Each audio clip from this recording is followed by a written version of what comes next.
welcome back in this video. Hello and welcome back. In this video, I will be going over the perfect content structure that you should be using for your money pages. You see, to be able to write content that actually converts, you need to know how to structure that content correctly. And this is exactly what I'll be running through in this one. So the page structure I'll be running you through is the same structure that I use on all of my affiliate websites, and it's pretty much the same template that some of the best affiliate sites out there are using. So without further ado, let's dive into it. Part 1 of your content structure should be your article introduction. The article introduction is very important as it will decide the behavior of the visitor. A visitor will either stick and continue reading the rest of your content, or they will literally hit the back button of the browser just after reading your first sentence and go and find another website. So you really want to make sure you spend enough time crafting a solid introduction. And I've got 2 tips you can use to avoid this from happening. And the first is to keep your introduction less than 150 words. What I see all the time on so many affiliate websites out there, they will literally have 500 words as part of the article introduction, and all that results in is actually boring the reader. Remember, on these affiliate money pages, we are targeting keywords that have high buyer intent. So these people are already looking to purchase a product. They don't need that much convincing or educating on the history of the product. They just need to know which is the best product for them so they can make an educated decision. So if you keep your introduction short, sweet and concise, you're going to drastically reduce the chances of that user bouncing back to the Google search results. The second tip I recommend is to use what I call an intro strategy. The first intro strategy you could use is to use statistics. Using statistics is really effective as what it does is, number 1, it actually educates the reader, and number 2, it proves you are knowledgeable in this specific topic. So to give you an example, if we were using the same niche of table saws, we could go for a statistic such as, did you know that the estimated population of all table saws on the market in the US is 14 million? And just like that, we've automatically grabbed the reader's attention and they're less likely to hit the back button and go back to Google. The second intro strategy you could use is to be entertaining. Now, I don't mean literally tell that person a joke, but you need to sound human-like here and try and relate to the reader. So here you could say something like, tell me if this sounds familiar. It's Monday morning and you've just began your shift in the cabinet shop.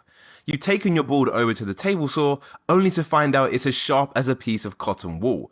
This strategy works very well as it just sounds like a human wrote it, which of course is what we want to achieve with our affiliate content, and it's very relatable as well. The third and final intro strategy you could use is to use fear. Now, this kind of relates to any type of scarcity marketing, but applying this to the table saw niche, again, you could say something such as, choosing the right table saw can mean the difference between life and death, literally. So those are the 3 different intro strategies you can use. They all work incredibly well. My personal favorite is be entertaining. The data that I have across my affiliate websites show me that be entertaining works the best, although this is going to vary depending on what niche you are targeting.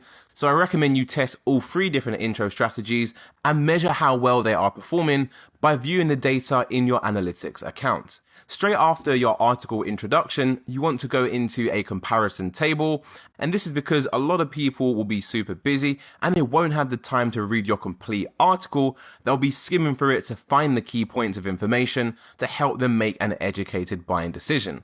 And having a comparison table right at the top, well, it makes it really easy for them to find out all the information that they need, click your links, and then go over and purchase one of those products.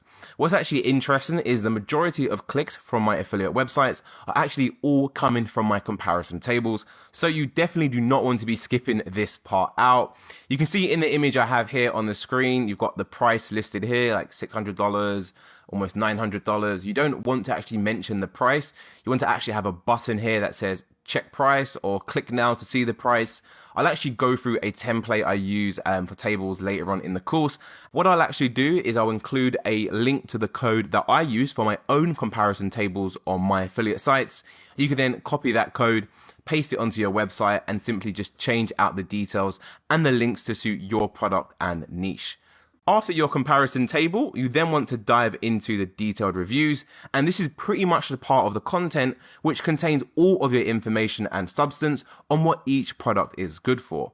To help illustrate what I'm actually trying to get across in this part, I've created this cool little graphic which walks you through exactly how you should be structuring your detailed reviews. The first part of your detailed review is going to be the title of the product you are actually reviewing.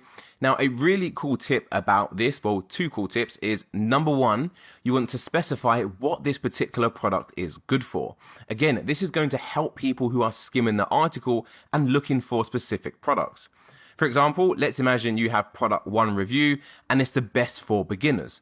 You would literally put best for beginners in your title as well. Another cool tip is to make sure that the title is clickable as well. You only want to make the product name clickable as that is what is relevant and what it is linking to, but pretty much that is also a very good way to generate lots of clicks to your affiliate site.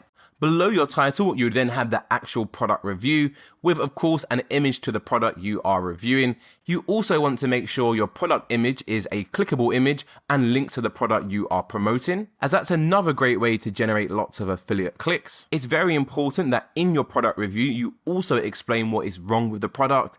If you're just praising the product non-stop, saying it's good for this, it's so good, it's amazing, then people are not going to believe what you are saying. It's really important that you also highlight the negatives, as that's also going to help you build trust with the user. And what does trust lead to? It leads to more people clicking your links, more conversions, and more affiliate revenue. When it comes to your product reviews, if you are struggling to find information or get an idea on what you are saying, then what you can actually do is go over to Amazon or the landing page for the product you are trying to review. Then simply click the ratings, which will take you down to the reviews, and you can literally see what people are saying about this product. These are people who have purchased the product, so these are literally as raw as you can get when it comes to product reviews. People are telling you exactly what they like and what they don't like about the product. Make sure you check all review ratings as well. Don't just look at 5 stars. It's also very good to look at the 1 stars as well, as that will give you an indication on what is letting the product down. This is literally a gold mine when it comes to writing product reviews. Once you've written the actual product review, you then want to go over both the pros and the cons of the product. Again, just make it as easy as possible for people who are skimming through the article. And it's also good to provide a summary on that product so people have a clear understanding on if the product is good for them or not. And finally, you want to wrap up your detailed review with a big call to action, a CTA at the bottom, saying something along the lines of check price.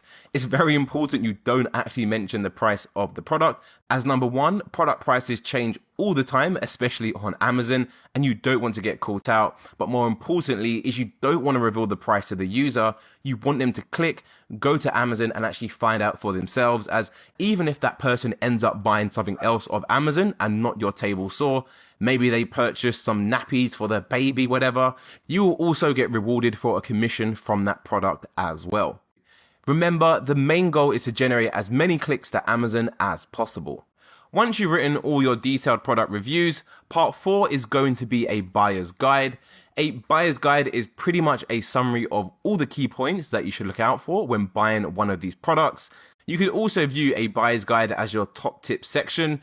For example, if you're promoting table saws again, you could say check the blade guard, make sure the safety rating's good, the build quality of the table saw. You just need to guide the buyer to make sure they make the right decision. Last but not least, we have section 5, which is going to be our related articles. And pretty much all you want to do here is link to other relevant articles on your website.